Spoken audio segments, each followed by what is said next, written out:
السلام علیکم ناظرین، میں ہوں آپ کا میزبان ایم اے رضا اور آپ دیکھ رہے ہیں ٹی پی نیوز۔ ناظرین، آج ہم بات کریں گے گلبرگ گرین کے متعلق۔ آپ کو یاد ہوگا پچھلے دنوں ہم نے کچھ ویڈیوز بھی کی تھیں کہ گلبرگ گرین کے اندر کچھ لوگوں کے ساتھ فراڈ ہو گیا۔ ایک ارسلان حمید نامی شخص آیا جس نے لوگوں کے ساتھ بہت بڑا فراڈ کیا۔ اس کی تفصیل میں جائیں گے، چینل کو لازم سبسکرائب کیجیے اور ساتھ میں لگے بیل آئیکن کو بھی دبائیے۔ ناظرین، اسلام آباد کی جو سب سے خوبصورت اور سب سے بڑی سوسائٹی ہونے کا اعزاز رکھتی ہے وہ ہے گلبرگ گرین۔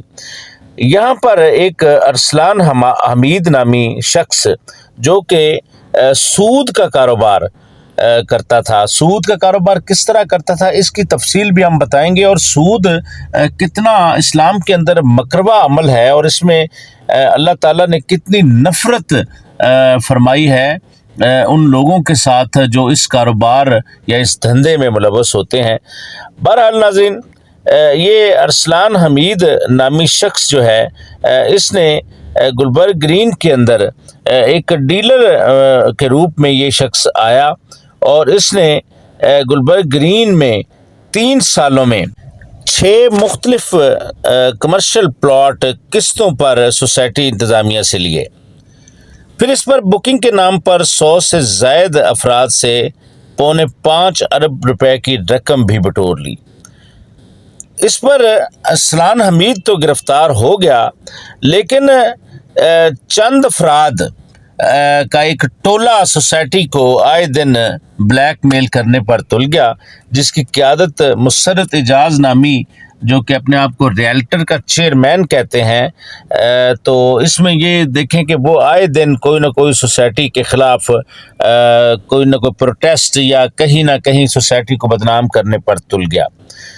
پر ناظرین، ہوا کچھ اس طرح ہے کہ متاثرین نے جب یہ معاملہ سوسائٹی انتظامیہ کے سامنے اٹھایا تو سوسائٹی نے اس فراڈ پر متاثرین سے عذرائے ہمدردی یہ کہا کہ دیکھیں، اس کمرشل پلازا کی بکنگ میں اگر آپ لوگوں نے پیسے دیے تو اس سے سوسائٹی انتظامیہ کا کوئی تعلق نہیں ہے۔ ہاں، ذاتی حیثیت میں ہم آپ کو یہ کر سکتے ہیں کہ اس میں ہم آپ کو یہ مدد دے سکتے ہیں کہ عدالت میں کہاں جانا ہے آپ نے۔ بہرحال یہ آپ لوگوں کا ذاتی لین دین ہے، یعنی اس میں سوسائٹی نے کوئی ایسی کمٹمنٹ نہیں کی۔ بہرحال انہوں نے یہی کہا کہ کوئی قانونی جنگ اگر آپ لڑیں گے تو اس میں سوسائٹی انتظامیہ متاثرین کے ساتھ ہوگی۔ بہرحال ناظرین، رجسٹرار کوآپریٹو جو کہ ڈپٹی کمشنر اسلام آباد ہیں، ان کی عدالت میں یہ متاثرین چلے گئے اور اس میں یہ سمجھ لیں کہ ارسلان حمید کے خلاف تقریباً 19 سے زائد FIR بھی ہو چکی تھی جو کہ متاثرین کی طرف سے تھی۔ رجسٹرار کوآپریٹو کی عدالت نے متاثرین کی درخواست پر گلبرگ سوسائٹی کو پابند کیا کہ ارسلان حمید کیس کے متاثرین کی ادائیگی کسی سول عدالتی حکم نامے کے مطابق ہونی چاہیے۔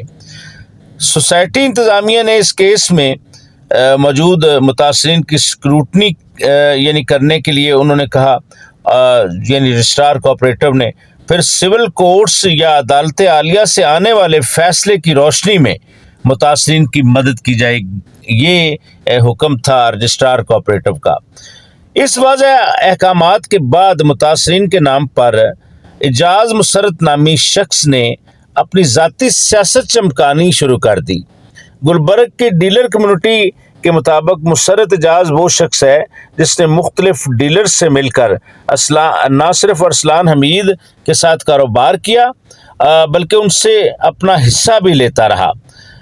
جب ارسلان حمید سود کے اس منحوس چکر میں پھنس کر بالکل روپوش ہو گیا یعنی چھپ گیا تو اعجاز مسرت انہی متاثرین کا جو نجات دہندہ بن گیا۔ تو اب یہ دیکھیں، اعجاز مسرت صاحب اگر ریئلٹر کے چیئرمین ہیں تو بہت ساری سوسائٹیوں میں لوگ ڈوبے پڑے ہیں، وہاں تو انہوں نے کبھی کسی افیکٹی کے لیے آواز نہیں اٹھائی۔ یہاں پر وہ چونکہ یہ سمجھتے ہیں کہ گلبرگ سوسائٹی خوبصورت سوسائٹی ہے اور یہاں پر بڑا مال ہے، تو جیسے ہی وہ سوسائٹی